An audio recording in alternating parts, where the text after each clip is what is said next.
어떤 교회가 좋은 교회인가? 여러분들은 그 생각을 한번 해보셨습니까?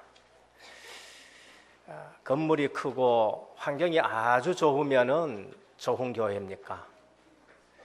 목사님 설교가 아주 화려하고 유창하면은 좋은 교회입니까? 그리고 실제 봉사가 많고 그 다음에 화기애애하고 오면은 서로 이게 친교가 잘 이루어지는 교회가 좋은 교회입니까? 물론 그런 조건도 참 좋겠지요. 그러나 진짜로 좋은 교회, 진짜 하나님이 원하시는 교회는 예수님에 대해서 바로 알려주는 교회가 가장 좋은 교회인 줄 믿으시길 바랍니다. 예수님이 그럼 누구냐 했었을 때에 성경은 예수님이 그리스도다라는 것을 말씀합니다. 성경을 가지고 훌륭하게 설교하고 화려하게 설교하고 유창하게 설교하지만은 그 시간에만 감동이 되어지고 그 시간에만 어느 정도 은혜가 있고 현장 나가면은 내 문제는 해결되어지지 아니하고 현장 가면 나는 흔들흔들하게 되고 그런 신앙생활이 계속된다 하면은 그것은 정말로 교회의 사명이 감당되어지지 않고 있다. 저는 그렇게 봅니다. 오늘 우리 은혜교회는 성경에서 뭐를 말씀하시느냐 했을 때에 예수님이 그리스도라는 사실을 알리는 교회가 되는 것이 우리 은혜교회의 사명인 줄 믿습니다. 요한복음 5장 39절에 이렇게 말씀하셨어요. 너희가 성경에서 영생을 얻는 줄 알고 성경을 상고하거니와 이 성경이 곧 내게 대해서 기록했다 하셨습니다. 예수님이 보신 성경관, 예수님이 성경을 가지고 무엇을 설명했느냐 하면은 예수님 자신을 설명한 거예요. 이 성경은 철학을 얘기하는 것도 아니고 이 성경은 윤리 도덕을 얘기하는 것도 아니고 이 성경은 과학을 얘기하는 것도 아니고 이 성경은 내게 대해서 기록하고 있다라고 말씀을 하셨습니다. 저는 직장 생활 하다 보니까 많은 교회를 다녀봤어요. 심지어 대구의 제일 큰 교회도 가보고요. 그리고 제가 자란 곳은 대한예수교 장로회 합동 측에서 제가 자랐습니다. 그러니까 제 바탕이 합동이 바탕이에요. 직장 생활 하다 보니까 또 통합에도 한번 가볼 수도 있었고요. 그 다음에 고신에서 이게 안수도 내가 받아봤었고요. 그러면서 진주 가서는 가장 전통적이고 가장 오래됐고 대표적인 교회도 또 가보기도 하고 그러면서 이제 일단 장로교회만 다녔지만은 장로교회를 벗어나서 성결교회도 가보기도 했었습니다. 각자 특징들이 다 있지요. 그런데 은혜도 받고 뭘 하지만은 근데 내게 있어서 이 인생에 답이 나질 않는 거예요.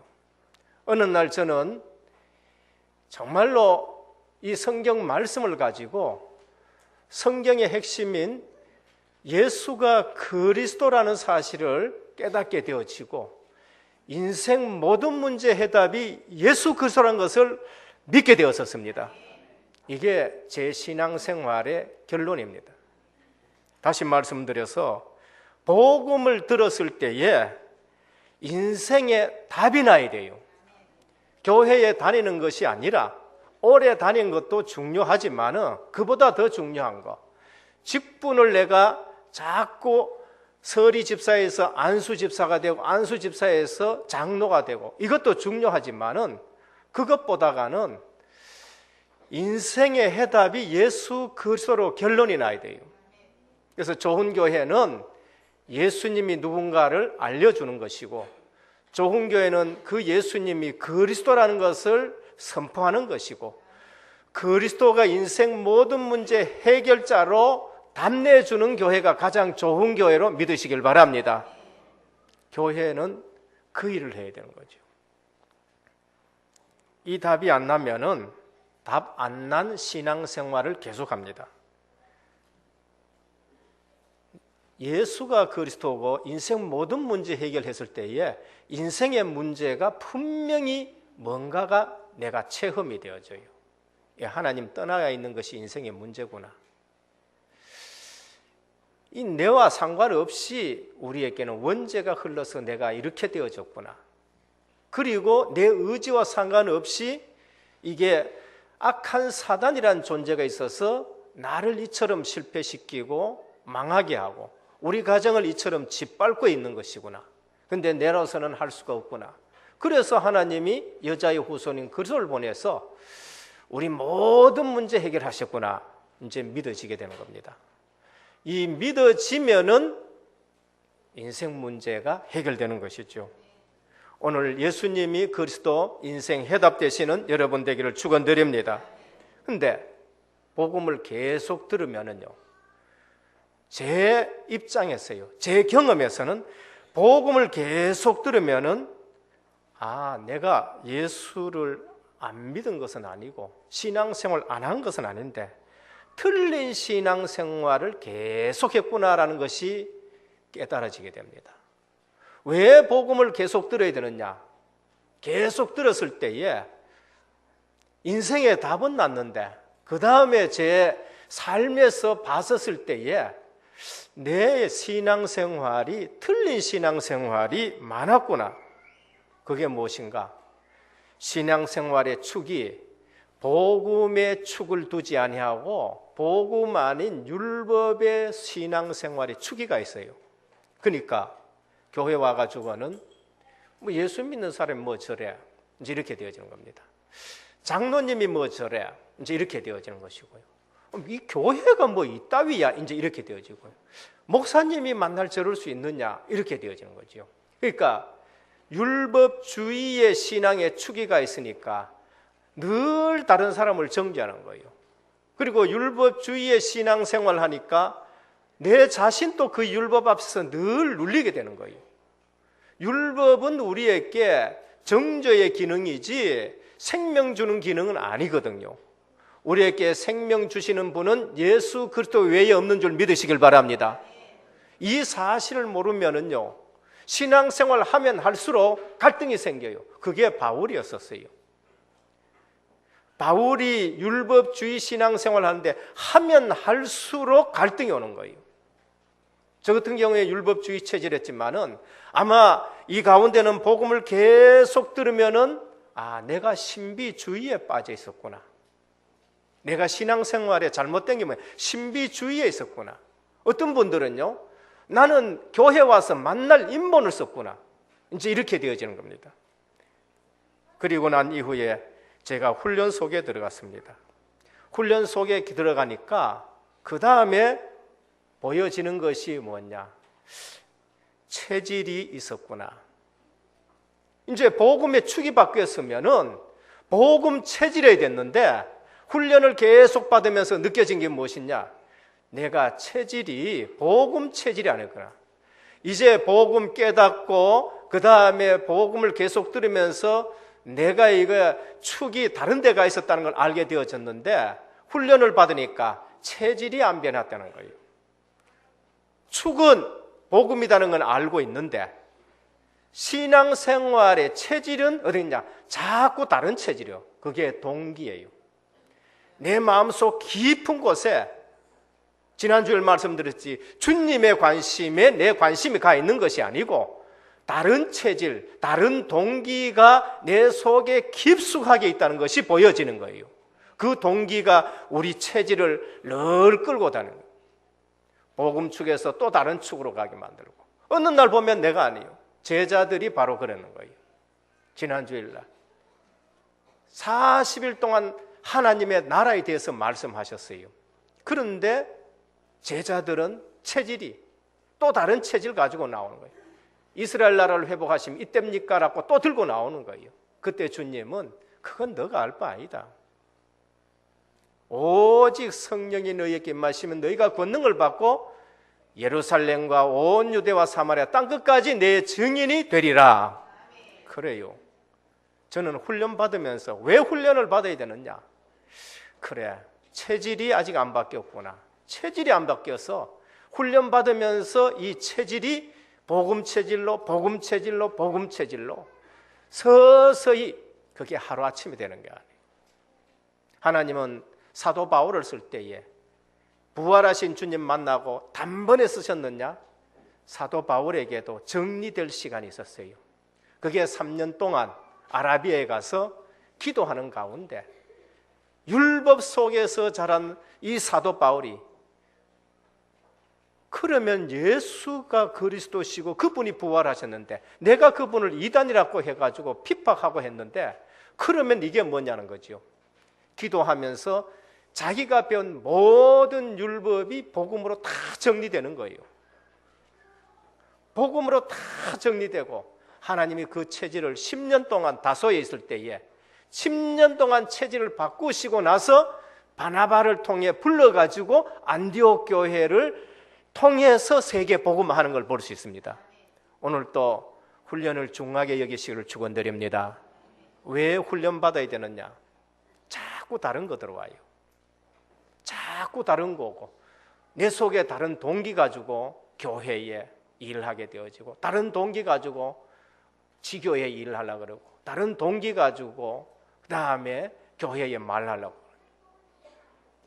어제도 이 다른 동기에 대해서 유 목사님이 핵심 때 산업선교 때 그때 자꾸 말씀합니다. 두 부부가 있는데 아주 신앙생활도 잘하고 기도도 많이 하는 분이라고. 근데 대통령 선거 때가 됐어요. 근데 이 두 부부가 대판 싸워붙다는 거예요. 이유, 남편은 경상도, 부인은 전라도. 이래가지고는 막 전라도 대통령 돼야 된다, 경상도 대통령 된다. 이게 뭐지요? 이게 체질이에요. 복음 말고 다른 것 가지고 싸운다니까요. 오늘 우리 은혜교회 모든 성도님 체질이 오직 복음 체질 되기를 축원드립니다. 우리가 신앙생활 한다 그런데도요, 우리 기도생활 한다 그런데도 복음 아닌 것 가지고 교회 안에서 싸우고요, 복음 아닌 것 가지고 다투기도 하고 이러는 거죠. 그러면서 왜 체질이 자꾸 그래 되느냐? 2년 동안, 요 근래 2년 동안 제가 잡은 메시지입니다. 메시지를 들으면서 어느 때는요 복음이 들려지고 어느 때는요 이 체질이 들려지고 어느 때는 그 다음에 또 이 축이라는 것이 들려지고 어느 때는요. 왜 그렇게 되어지느냐? 오직이라는 게 들려요. 오직이요. 안 되는 이유 오직이에요. 그래서 예수님이 사도행전 1장 8절에 뭐라 하셨습니까? 오직 성령이 너희에게 마시면 오로지 기도에 힘쓰니라. 제자들이 그래 되는 거예요. 지난주에도 오로지 기도 속에 들어간 제자. 바울은 그것 깨닫고 갈라디아 2장 20절 내가 그리스도와 함께 십자가에 못 박혀 죽었나니 이제는 내가 산 것이 아니요 내 속에 예수 그리스도께서 사신 것이라. 누가 주인 됐지요? 주님이 주인 되어야 돼요. 오직 주님이 주인 될 때에 우리가 영적 정상에 서는 줄 믿으시길 바랍니다. 오늘 이 영적 정상에 선 제자 바울이에요. 제가 다락방에 가서 이 말씀 전했더니만은 한 괜찮으신 중직자 분이요 이렇게 얘기해요. 목사님 그것 가지고 안 돼요. 거기 한 개 더 붙여야 된다 그러더라고요. 야, 담임 목사보다 더 훌륭하신 분이 태어난. 제가 뭔가 물었습니다. 뭔가 그러니까 그 오직에 생을 걸어야 된대요. 오직에 생을 걸어야 된다요. 그거 아니면은요 이 가정도 안 되고 후대도 안 되고 안 된다는 거죠. 그래요. 오직에 참 생을 걸어야 된다. 그 오직 하려는 거니까 생을 걸어야 되는 겁니다. 생을 걸 때에 오직이 된다는 것이죠. 담임 목사부터 잘 깨달아가 큰일 났습니다. 그러면서 하시는 말씀이 그래요. 두 분 또요 배울 만큼 배우신 분이고요 엘리트들이라고. 근데 보면은요 뒷각 할 수도 있고 뭐 그러면서 애들은 또 상처받을 수 있잖아요. 부부가 가면은요. 그래서 훈련 속으로 들어가고 신학원 속으로 들어가니까 아니 그 메시지 들으니까 이런 부분들이 서서히 없어지라. 근데 또 메시지를 안 들으니까 어느 날 또 티깍티깍 하게 돼가지고, 그래 당신하고 내하고 이 아이들을 복음 명문 가정으로 복음 멜리트로 기를 수 있는 것은 딴 거 없다. 생을 걸자. 어디에 생을 걷냐? 매일 가정 예배 드리는데 생을 걸자고요. 그래서 매일 가정 예배를 드린대요. 근데 집사님이요, 자는데 비몽사몽간이죠. 그 예배 드리기 전에는요, 비몽사몽간에 가정에 귀신들이 들끓는 게 보여졌는데 얼마나 눌리겠어요. 근데 매일 예배 드리는데 다 떠나가고 엎드려요. 근데 끈질긴 게 또 한 마리 남았는데 이게 하나가 딱 옆에 있다는 거죠. 그럼 막 겁나가 볼까 말까, 비몽사몽간이에요. 주는 그리스도시요 살아계신 하나님의 아들이라고 싹 돌아봤는데 이 귀신이 풀이 팍 죽어 있더라는 겁니다. 할렐루야. 예. 생을 걸려요. 오직의 흑암이 무너진 줄 믿습니다. 왜 안 무너지느냐? 이게 틈이 있으니까 자꾸 그러는 거예요. 그래서 훈련이 중요하고, 그 다음에 또 우리가 오직이 중요하다는 것을 볼 수 있습니다. 사실 신앙생활의 가장 중요한 분이 뭐냐? 나라는 거예요. 다락방 된다 안 된다, 이 지금 전도 얘기하는, 다락방 얘기할 때는 전도 얘기하는 게 아닙니다. 다락방은 내 개인이요, 내 개인이 임마누엘 누리고 내 개인이 정시 예배되고 내 개인이 하나님의 나라가 임하고, 그게 다락방이에요. 다락방에 120명이 모였는데 주의 성령이 어떻게 했냐? 도매금으로 도매급이 아니에요. 신앙은 도매가 아닙니다. 성경 자세히 보면 120명 각자 머리 위에 불의 혀같이 갈라지는 것이 임하였었습니다. 그게 다락방이에요. 성령께서 여러분 개개인에게 임하시는 것이 그게 다락방이고, 그걸 내가 지금 누리고 있는 것이 그게 다락방이에요. 그러니까 오늘 우리는 전도가 된다, 뭐 문제가 전도가 문제가 아니에요. 영적 정상에 선 바울, 영적 정상에 선 제자, 내가 되어야 된다는 겁니다. 내가 되어야 되는 거예요. 하나님의 시간표가 어디 있느냐? 하나님의 시간표는 딴 데 있는 게 아닙니다. 하나님의 시간표는 지금 내게 있습니다. 오늘 이 시간에 내가 은혜 받느냐 못 받느냐, 그게 중요해요. 자칫 잘못하면 뒤에 앉아가 우리 아들 은혜 받느냐, 뭐 우리 며느리 은혜 받느냐, 그게 전부 다 속는 거예요. 어떨 때는 저는 여기 서서 예배 드리면서 찬송하면서 제가 이렇게 한번 누가 왔나 안 왔나 이래 하면서 찬송을 부르다가도요, 제가 깜짝 놀라요. 지금 내가 뭐 하고 있는 짓이냐. 그럴 때가 있다니까요. 한 번씩 정신이 번쩍 드는 거예요. 내가 지금 주님 앞에 예배 드리는데 내가 지금 뭘 살피느냐 할 때도 있다니까요. 오늘 모든 성도님들 진짜 내가 되어지는 축복 속에 있기를 축원드립니다. 문제는 전도가 아니에요. 안 나가서 전도가 안 되는 것도 아닙니다. 불신자가 없는 것도 아니고 나가서 내가 안 되는 거 있는 것이 그게 문제인 것이죠. 진실되게 한번 얘기해 보면 가장 중요한 것은 무엇이냐? 기독 신자가 지금 뭐 비난해야 될 것이 아니고요, 캠프도 아니고 다락방도 아니고요, 개혁교단도 아니고 나다라는 것입니다. 나다라는 것이죠. 그래서 여기에 모든 것이 다 있는 것입니다. 내가 무너지는데 지속이 됩니까? 안 되지요. 내가 아닌데 자꾸 해놔봐도 아닌 것만 나오는 거예요. 아닌 것만 하는 거예요. 빨리 우리 속에 빼낼 것 빼내시기를 축원합니다. 동기, 전도 한번 해봐야 되겠다. 전도는 한 번 하는 게 아니에요. 일평생 증인되는 것입니다. 한 번 하는 게 아니라니까요. 그러니까 거기에 대한 생각, 그게 벌써 틀리는 것이고 거기에서 빨리 빠져나와야 하는 것입니다. 내 개인의 다락방, 내가 누리는 임마누엘 되어지면은 앉아있어도 문이 열려지는 것입니다. 성령이 역사하시면은 만날 사람을 꼭 만나게 하는 것이지요. 내가 아닌데. 그래서 자주 우리 듣는 말씀은 나 자신을 속이지 말라. 나 자신을 속이지 말라는 거예요. 그래서 문제는 나다, 이것이 포인트는 겁니다. 오늘 또 전도가 중요한 것이 아니고 내가 중요하다. 마태복음 28장 16절에서 20절에 보면은 너희는 가서 모든 족속으로 제자를 삼아 했는데 너희가 누구지요? 난 줄 믿으시길 바랍니다. 그 12제자요, 그건 지나가는 시대예요. 하나님의 말씀은 살아있기 때문에 지금 그것은 나에게 하시는 말씀이에요. 여러분, 한 사람 안치기 위해서 주님이 임마누엘로 이곳에 오신 거예요. 주님이 이 땅에 왜 왔느냐? 주님이 이 땅에 오신 것은 죄 문제 해결하고 우리와 함께 살기 위해서 이 땅에 오신 겁니다. 그러면은 여러분 한 사람을 구원해서 이 자리에 앉히고 이 자리에 앉아 계신 여러분들이 장래의 천국에 앉히기 위해서 주님이 오시는 것이죠. 오늘 로마서는 무엇을 말씀하느냐? 하나님의 의되신 예수 그리스도.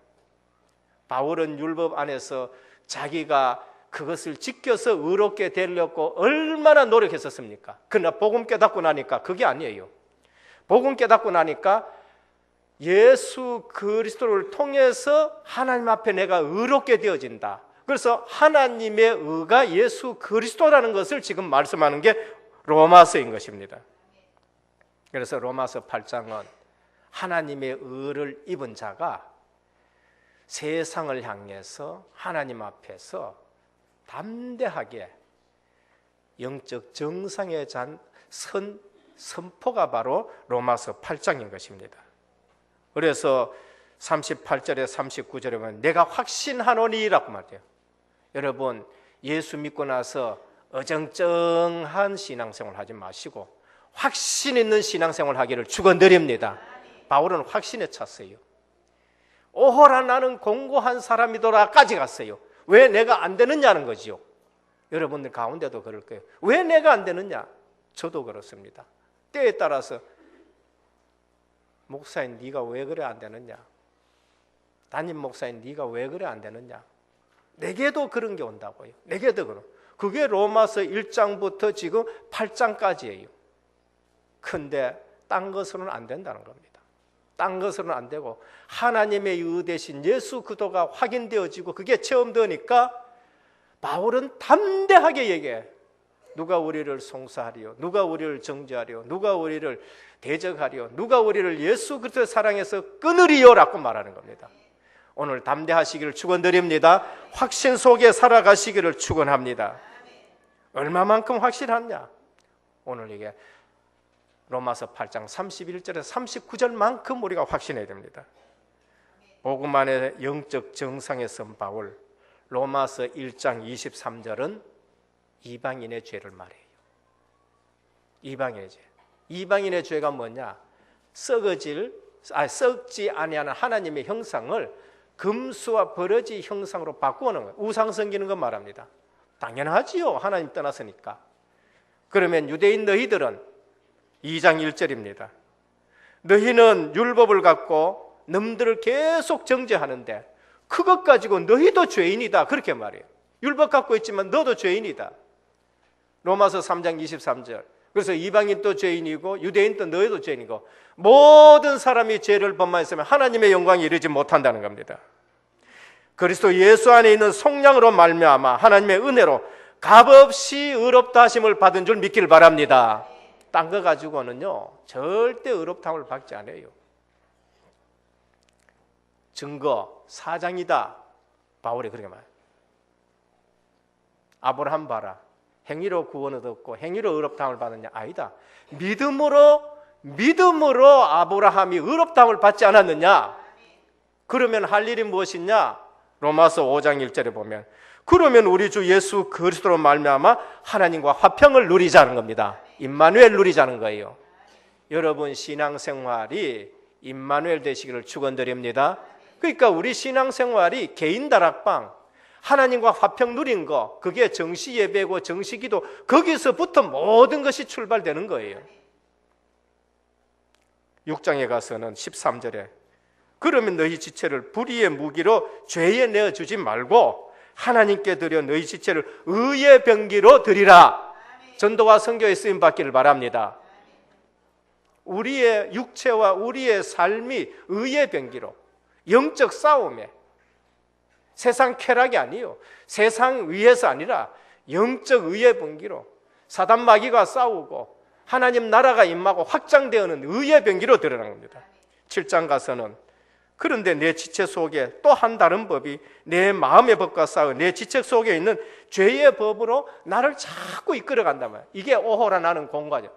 그런데 내게 있는 이 또 다른 법이 나를 또, 우리는 구원받았지만은 우리의 생각과 마음에 또 틈이 타지고 이런 거죠. 그래서 오호라 나는 공고한 자로다 그래 말합니다. 이 법이 도대체 무슨 법이냐? 살 수 있는 법이 무엇인가? 로마서 8장 2절에 그리스도 예수 안에 있는 생명의 성령의 법이 죄와 사방의 법에서 너를 해방하였음이라. 그렇습니다. 법으로 해결되어야 돼요. 법으로. 그래서 하나님이 율법의 죄와 사망 속에 있는 우리를 생명의 성령의 법으로 해방하였습니다. 그 법으로 해결해 주셨어요. 법으로. 그래서 바울은 이 사실을 알고 오호라 나는 공고한 자이지만은 생명의 성령의 법이 죄와 사망의 법에서 나를 구원했다는 거예요. 대통령이 특사로서 죄인을 풀어주면은 그건 특별법으로 그게 해방되는 거예요. 복음은 율법이 아니고요, 생명의 성령의 법인 것입니다. 그래서 9장에 에서 야곱 봐라. 누가 더 나쁘냐? 야곱이 더 나쁘지 않느냐? 근데 하나님의 은혜로 구원받은 것이다. 10장 4절에 보면은 그리스도는 모든 믿는 자에게 의를 이루기 위하여 율법이 마침의 표가 되었다. 그래서 13절에 누구든지 예수 그리스도의 이름을 부르는 자는 구원을 얻으리라. 다른 방법이 없어요. 11장 5절에 보면은 그러면은 너희들이 교만할 수 있느냐? 이방인 너희들이 교만할 수 있느냐? 그렇지 못하다는 거죠. 유대인들에게도 남은 자를 두었다 라고 말씀하시면서 12장의 1절에 그러므로 형제들아 내가 하나님의 모든 자비하심으로 너희를 권하노니 너희 몸을 하나님이 기뻐하시는 거룩한 산 제사로 드려라. 삶을 얘기하는 겁니다. 복음 다음에는 뭐지요? 삶이에요. 복음하고 삶은 떨어질래야 떨어질 수 없는 것입니다. 복음 받았다 반드시 우리는 산 제사의 삶이 되어야 되는 것이죠.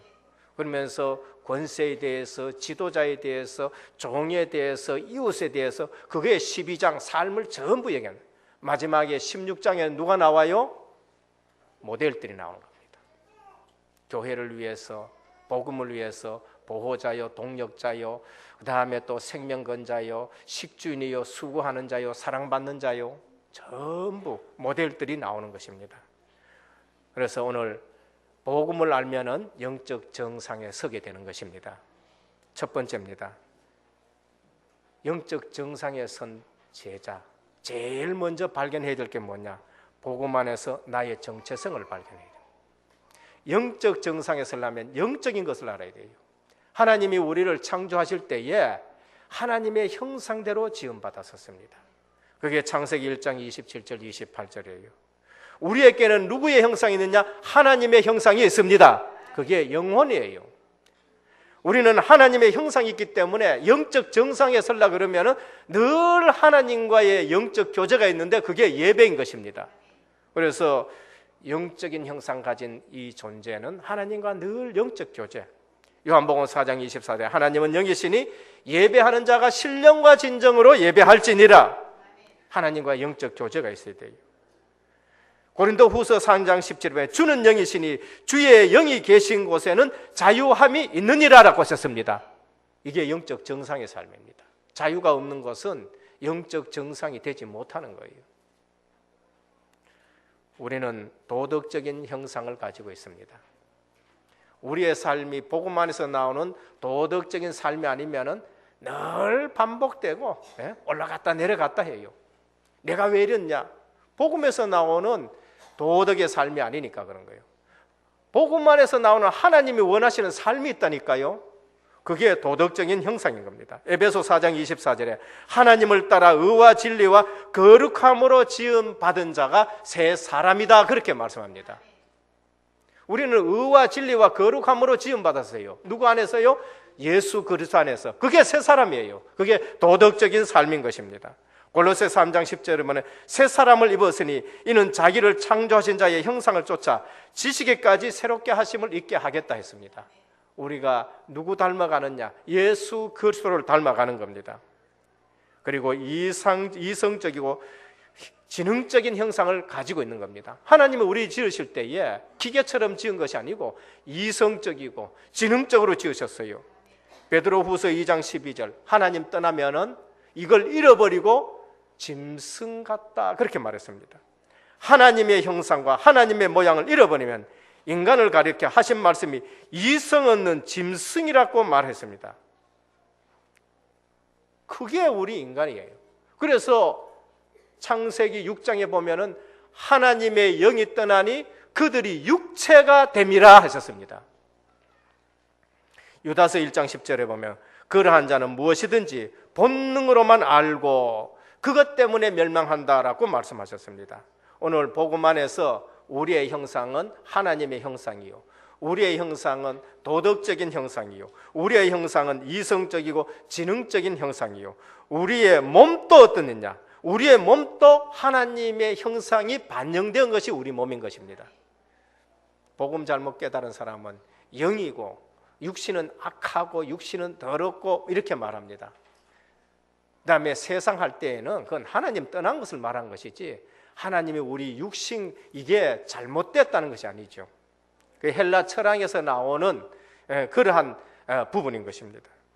우리 몸이 하나님의 형상이 반영됐는데 시편 139편 13절에 보면 주께서 내 장부를 지으시고 주께서 내 신장을 지으시고 모태에서 나를 조직하셨나이다.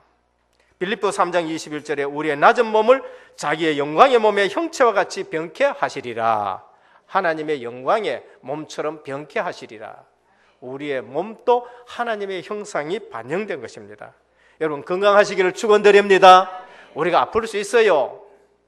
우리 감기 들 수도 있고 우리 질병 들 수 있어요. 그러나 하나님은 계속 그렇게 살기는 원치 않습니다. 거기에 뭐 하나님의 뜻을 발견하는 것이 중요한 것이지 우리가 건강하지 않기를 원하지 않아요. 오늘도 그래서 예수 안에서 하나님이 주시는 건강이 회복되기를 축원드립니다. 사랑하는 자여, 네 영혼이 잘된 같이 범사가 잘되고 강건하기를 원하노라. 오늘 또 성령의 불로 모든 질병이 소멸되기를 축원드립니다. 하나님은 우리의 몸까지도 건강하고요 아름답기를 원하는 겁니다. 둘째, 영적 정상은 내 힘이 아닌 하나님의 힘으로 이루어가는 겁니다. 우리 힘으로 영적 정상에 설 수 없어요. 하나님이 합력하여 선을 이룬다라고 하셨죠. 로마서 8장 28절입니다. 하나님을 사랑하는 자 관계입니다. 우리가 영적 정상에 서려고 그러면은 하나님과의 관계예요.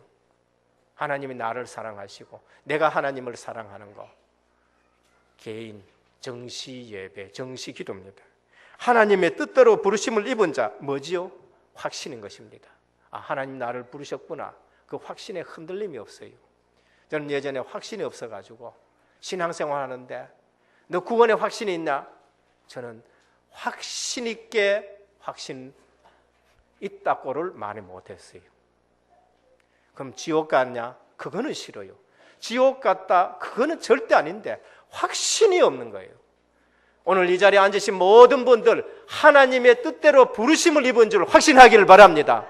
이게 누구에서 나와요? 내게서 안 나와요. 누구에서 나왔냐? 하나님께로부터 와요. 그러니까 모든 것이 하나님께로부터 나와야 그게 내가 확신이 생겨지는 거예요. 아이들 내띠르고 그것도 자폐아이 끄지 들고 그 다음에 사표 쓰고 혼자 신학 갈 때 보다가는 이 부대를 거느려 오는 게 얼마나 더 힘들어요? 그런데 확신이 생겼어요. 뭐요? 하나님 부르셨다는 사실에. 하나님이 나를 부르셨다는 확신이 생기면은 흔들리지 않는 것입니다. 영적 정상, 내 힘이 아니고 하나님이 이루어 가심을 확신해야 됩니다. 하나님과 관계, 하나님을 사랑하는 자, 하나님의 뜻대로 부르심을 입은 자. 하나님이 나를 불렀구나. 로마서 11장 29절에는 거기에는 하나님의 후회가 없어요. 하나님께서 이렇게 하나님의 은사와 부르시면은 후회하심이 없느니라. 예, 하나님 여러분 부르시고 여러분 구원해 놔놓고 절대 후회하지 않습니다. 여러분 한번 넘어졌는 거 하나님 앞에서는 하나님한테는 아무런 문제 안 돼요. 그 넘어진 거 하면 창세기 3장 속에 다 있어요. 그거 창세기 3장 속에 지금 여러분 넘어진 거, 여러분이 하는 짓, 그 전부 다 포함 다 돼 있다는 거예요. 세상 사람들이 아무리 별짓을 다 해도요, 하나님과는 구별돼요. 하나님은 거룩하시기 때문에 그와 상관없어요. 그 가운데서 여러분들 구원했는데 하나님은 절대 후원하지 않는다는 겁니다. 하나님은 아브라함 부르시고 후회한 적이 없어요. 하나님은 모세를 세워놓고 후회한 적이 없습니다. 그러면은 하나님이 이루어 가심을 뭐로 확인하느냐? 보장으로. 우리 몇 가지 보장됐습니다. 말씀으로 하나님은 우리를 보장했고요, 영원한 그리스도로 우리를 보장했고, 하나님의 나라가 우리를 보장하고, 하나님의 능력이 우리를 보장합니다. 사도행전 1장 8절. 우리 힘과 안 돼서 하나님의 능력으로 우리를 보장해요. 현장까지 하나님이 보장해놨어요. 제자 만나도록. 제자는 현장에 정말 복음 있는 제자 하나님이 숨겨놓고 그 다음에 보화처럼 감추어놨는데 전부 현장을 보장해놨었습니다. 20년 전에는 이 현장이 우리에게 안 보였지만은 하나님이 우리에게 보장한 줄 믿으시길 바랍니다. 이제 세계복음만 하나님이 그 현장을 우리에게 보장했고, 아시아 지역 하나님이 보장해 놓은 곳에 우리가 파송하는 줄 믿습니다. 현장을 다 보장해 놨어요. 어느 날 보니까 이 앞에도 보장해 놔놓고 하나님이 우리를 주시는 것입니다. 앞으로 동서남북 하나님 주실 줄 믿습니다. 그래서 이곳에 피로 값주고 사신 주의 교회를 세우시고 은혜교회 예배당을 하나님 예배하시고 우리에게 주신 거예요. 우리는 하나님의 말씀으로 나를 보장해야 돼요. 그래야 영적 정상에서 흔들리지 않습니다. 모든 육체는 풀과 같고 그 모든 영광은 들의 꽃과 같아. 푸른 마르고 꽃은 시드나 여호와의 말씀은 영원히 서리라. 실현되어지고 성취되어지고, 근데 그 말씀은 변하지 않아요. 인간은요 변해요. 그래서 사람 믿으면 안 돼요. 사람 믿지 말고 하나님의 말씀을 믿고 우리가 살아가야 되는 겁니다. 마지막 세 번째, 영적 정상의 삶이 천명무패의 삶이다. 영적 정상에 선 사람이 실제 천명무패의 삶을 안 흔들려요. 사도 바울은요 오늘 이 말씀 가지고요 전혀 흔들리지 않습니다. 31절에서 39절 영적 정상의 삶입니다. 누가 우리를 대적하리요? 누가 우리를 송사하리요? 누가 우리를 정죄하리요? 누가 우리를 그리스도의 사랑에서 끊으리요? 따라 합시다. 누가 우리를 대적하리요? 누가 우리를 송사하리요? 누가 우리를 정죄하리요? 누가 우리를 예수 그리스도의 사랑에서 끊으리요? 없습니다. 환난이나 공고나 적신이나 핍박이나 칼이랴 그 어떤 피조물도 우리를 예수 그리스도의 사랑에서 끊을 수 없습니다. 어떤 피조물 그 속에 뭐가 들어있어요? 악한 사탄 마귀가 그 속에 포함되어 있어요. 피조물요. 이 피조물 속에 누구지요? 악한 사탄 마귀. 그 마귀도 우리를 예수 그리스도의 사랑에서 끊을 수 없다는 것입니다. 영적 정상의 삶은 복음으로 넉넉히 이기는 겁니다. 찰랑찰랑하게 막 아슬아슬하게 그거 아니요. 성령의 충만은 넘치는 것입니다. 그래서 오직 성령이 너희에게 임하시면 너희가 권능을 받고 땅끝까지는 증인이 되리라. 이 성령 충만 받으니까요 베드로가 달라져 버렸어요. 말씀이 성취되었구나. 요엘서 2장 28절이 오늘 우리에게 임했구나. 그러면서 어떡합니까? 전에 같으면 내 빼야 되는, 전에 같으면 달아나고, 전에 같으면 안 갈라고 하는 그 대제사장 문중 앞에서 이렇게 말합니다. 다른 이로서는 구원을 얻을 수 없다. 천하 인간의 구원 얻을 만한 다른 이름을 우리에게 주신 일이 없다.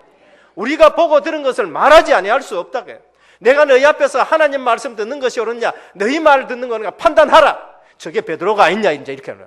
좀 무식한 것이 어떻게 저렇게 유창한 지혜로운 말이 나오느냐. 여러분, 저는 지혜라는 말을요, 어디서 깨닫느냐? 하나님 편에서 생각하는 그게 지혜구나. 베드로가 하나님 편에서 생각했어요. 베드로가 성경 가지고 현장을 보고 성경이 성취되는 것을 말하니까요, 그게 지혜예요. 머리 돌려, 그게 죽는 거예요. 그게 죽는 거예요. 인본 쓰는 거, 그게 죽는 거라니까요. 저 사람이 지혜롭다, 그 사람은 하나님 편에서 가지고 생각하고 판단하는 거, 그게 지혜예요. 영적 정상의 삶, 천명무표입니다. 누구도 우리를 대적할 수 없고, 누구도 우리를 송사할 수 없고, 누구도 우리를 정죄할 수 없고, 누구도 우리를 그리스도의 사랑에서 끊을 수 없습니다.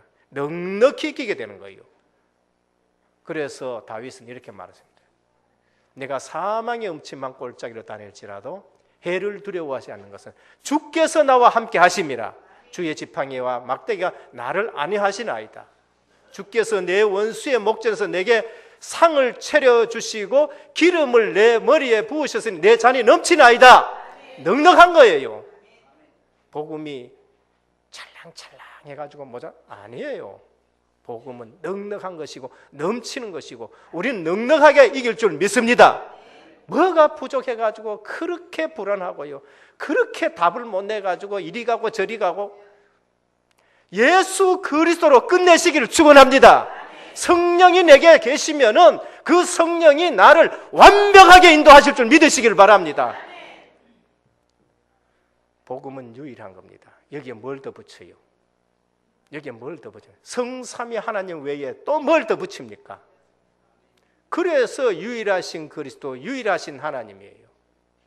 성부 하나님이 우리를 위해서 구원을 계획하셨잖아요. 그게 언약이에요. 여자의 후손을 보내준다, 그거 믿고 구원 받았잖아요.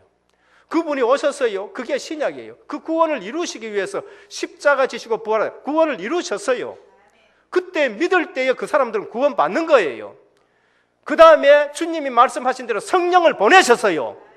그 성령이 지금 오순절날 오셨습니다. 그 성령이 지금 구원을 주도해 가시는 거예요. 이 성삼위 하나님 외에는 다른 분이 없어요. 근데 이단들은요, 뭐라 그러냐?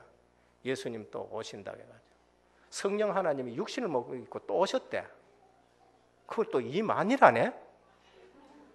성령 하나님이 또 오셨는데 가만히 오셨대. 예수님은 분명히 모든 사람들이 다 보고 알 수 있고 찌른 자도 볼 수 있도록 오신다 했는데 가만히 오신대. 그 성경 어디 있느냐게 도적같이 온다네?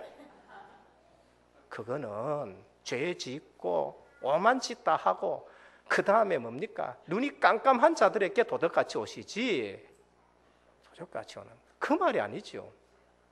성삼위 하나님 앞에 또 다른 걸 붙여? 그게 이제 망할 징조가 되는 겁니다. 오늘 제대로 깨달으면은요, 복음 앞에는 천명무패가 돼요. 천명무패. 높음이나 깊음이나 다른 어떤 피조물이라도 우리를 우리 주 그리스도 예수 안에 있는 하나님의 사랑에서 끊을 수 없으리라. 끝이에요. 그러니까 복음 계속 누리고 하나님 관계를 계속하면서 성령 충만 받으면은요, 아무것도, 우리 늘 뭔가 저 문제다는 거예요. 저게 문제라는 거예요. 교회 문제고 저 사람 문제고, 물론 그 사람이 나을지 이런 것도 그것도 문제예요. 문제는 문제예요. 근데 내가 성령 충만하면은 전혀 상관이 없어요.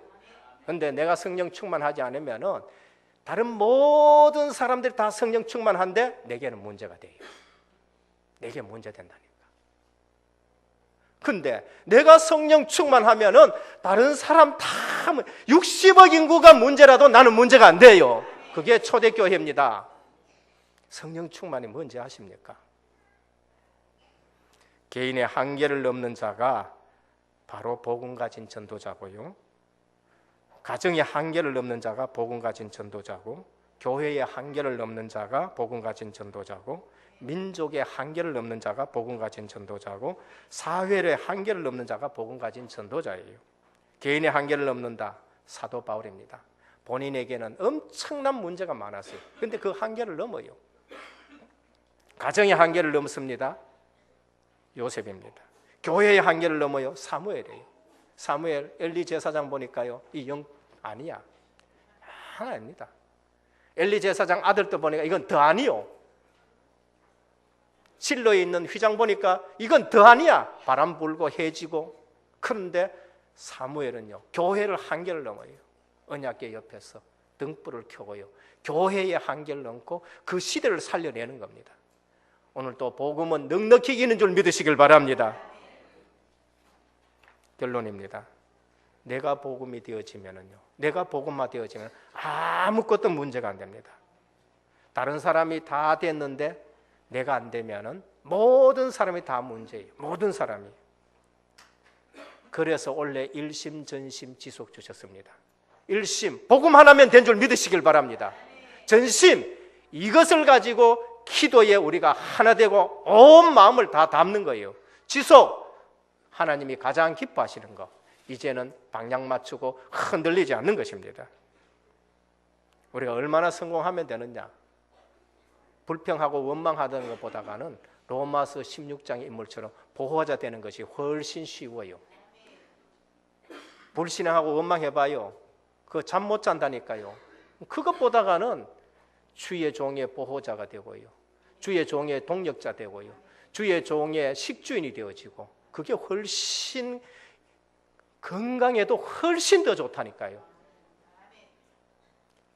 로마서 16장의 인물처럼 성공하기를 축원드립니다. 그래서 제일 중요한 것은요, 하나님과의 관계입니다. 그게 영적 정상에 서는 겁니다. 개인 정시 기도, 24시 기도, 더 깊은 기도, 25시 기도, 영적 정상에 서는 겁니다. 은혜교회 와서 예수님 만나기를 축원드립니다. 좋은 교회예요. 담임 목사가 좋은 게 아니고요, 예수님 만나는 교회가 좋은 거예요. 예수님이 누구냐? 그리스도라는 것입니다. 그리스도, 모든 문제 해결자이십니다. 더 붙이지도 말아야 돼요. 거기에 더 붙인다, 그게 이제 문제가 되는 겁니다. 오늘 또 이 예수 그리스도께서 보내신 주의 성령께서 여러분 속에 완벽하게 인도하신 줄 믿고 세계 복음화의 증인으로 쓰임 받고, 또 우리는 세계 복음화하는 은혜교회로 든든히 쓰고 넉넉히 기를 예수님의 이름으로 축원드립니다. 우리 함께 기도드리겠습니다. 하나님, 오늘 또 우리는 영적 정상에 서서 넉넉히 이기게 하시고 24시 기도, 내 자신이 개인 정시기도 속에 있게 하옵소서. 기도하겠습니다. 하나님께 감사를 드립니다. 이 한 시대에 누가 우리를 정죄하려, 누가 우리를 그리스도의 사랑에서 끊으려, 누가 우리를 송사하려, 누가 우리를 대적하려 하셨습니다. 빨리 내 자신이 임마누엘 누리게 하시고, 내 자신이 하나님과의 관계가 회복되어지고, 내 자신이 하나님의 뜻 가운데 있다는 것을 확인하게 하여 주옵시고, 정말로 하나님께서 우리를 세워가시는 것을 확인하게 하옵소서.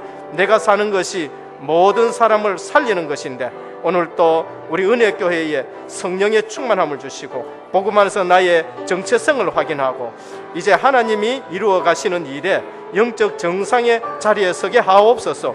올 한 해는 선교사 파송을 놓고 주님 앞에 기도합니다. 완벽하게 인도하여 주옵시고 모든 것을 준비한 것을 보게 하여 주옵소서. 오늘 또 성령의 충만함을 주시기를 원하고 기도드립니다. 이제 성령 충만하고 지혜 충만하고 믿음 충만한 중직자들이 일어나게 하여 주시기를 원하고 기도드립니다. 하나님, 우리 은혜교회 지경을 넓혀 주옵시고 이 지역에 문화 바꿀 수 있는 교회로 주님이 세워가 주옵소서. 은혜교회에 와서 예수님 만나게 하시고 그 예수님이 그리스도라는 사실로 인생 모든 문제 해결자로 답이 나게 하여 주옵시고 지속하고 훈련 속에서 우리의 체질이 바꿔지고 오직으로 결론나게 하여 주옵소서. 예수 그리스도 이름으로 간절히 기도드립니다. 아멘.